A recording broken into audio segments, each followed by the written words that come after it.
nights, I think we have done it all. Hi, hello everyone, welcome back to my channel. If you're new here, hi, I'm Kylie. In today's video, we are going to be talking about how to stop procrastinating. I know whatever age you're at, every single human being procrastinates. I am a firm believer that if you take a couple of steps to help yourself fall into a routine, that it is beneficial to no longer being a procrastinator. Of course, there's some times where you just don't want to do something so badly that you just push it off to the side and continue to do that for forever. But hopefully with these few tips, it can help you to stop procrastinating. So without further ado, let's just get on into this video.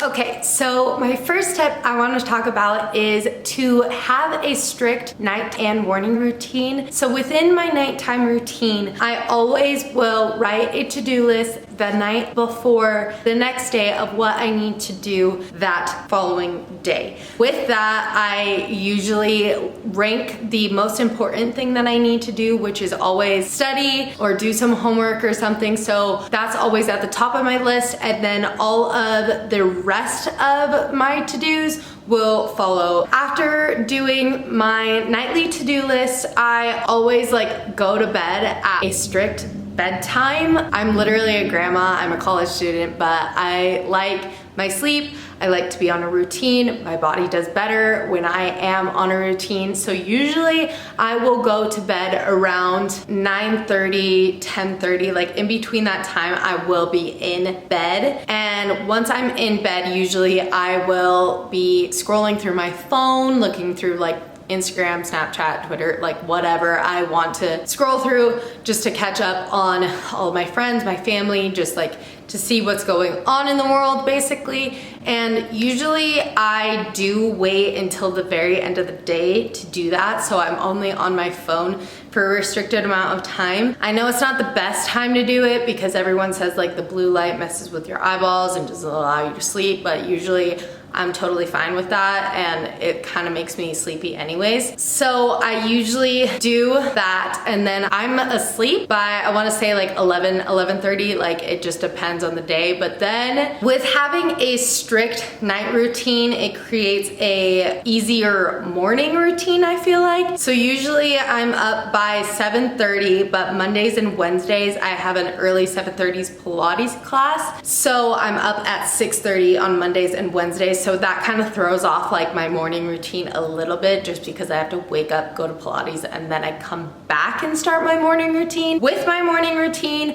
the first thing that I do after I get out of bed is make my bed. I know that's kind of abnormal for a lot of people, but I have major anxiety if I do not make my bed. So that is the first thing that I do once I get my butt up and out of bed. So I will make my bed and then after that I will come straight out here and get me my morning cup of coffee. If I don't have coffee in the morning, I get a headache. I know I'm addicted, it's kind of bad, but it's me. So I will have my first cup of coffee and then I will look through my daily to-dos that I wrote down the night before and I'll see how I can work them into my schedule for the day.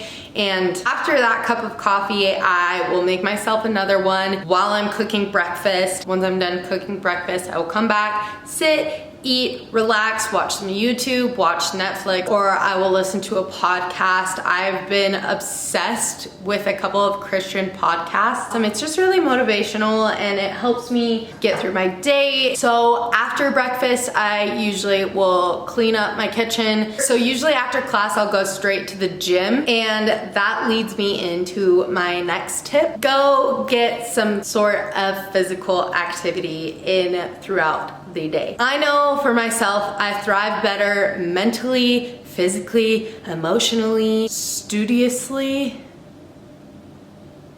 I don't know. I do a lot better though when I go to the gym. I realized this a couple of years ago that it just helps me a lot. I'm a lot happier when I go to the gym. Yeah, so studies have proven that doing any sort of physical activity releases endorphins. I know we've all heard about this, but it literally does release your happy hormones. So how can it not help you? Here in Utah right now, we are starting to get into the colder months. It's getting darker earlier. I'm not a fan. I don't like it. Why not kick it in the butt and just go for a 30-minute walk? Doesn't have to be weight training, running, like literally anything. My last and final how to stop procrastination tip is to find a comfy and cozy little spot for you to study or do your studies in. I know for myself, I am not good going to a library to study. I really suck at that. I have ADD and people rustling their papers or talking to a friend, like it does not help me at all. I need to be in a quiet space where I can hear my own thoughts. My biggest tip is to find a good study or homework spot for you. It's comfy, it's cozy, it's quiet, and it's motivating to me. Also, I get stressed and overwhelmed a lot. So my little puppers, Luna, she helps me out during that time. If I'm stressed and overwhelmed, she will just come up and cuddle me. So those are my tips. I hope you guys enjoyed this video. If you did, remember to like and give me some comments down below for new videos you want to be seeing, because I am kind of doing, not Vlogmas, but I'm calling it Kaismas. So 12 days of Christmas with me right before the holiday of Christmas begins. I will be pre-filming a couple of things, but yeah, I want you guys I want to hear your feedback. I want to know what you want to see, so don't be shy. Give me a comment down below. I really hope you guys like this video. Remember to like and subscribe and hit that bell for those post notifications. I will see you in my next video. Bye guys.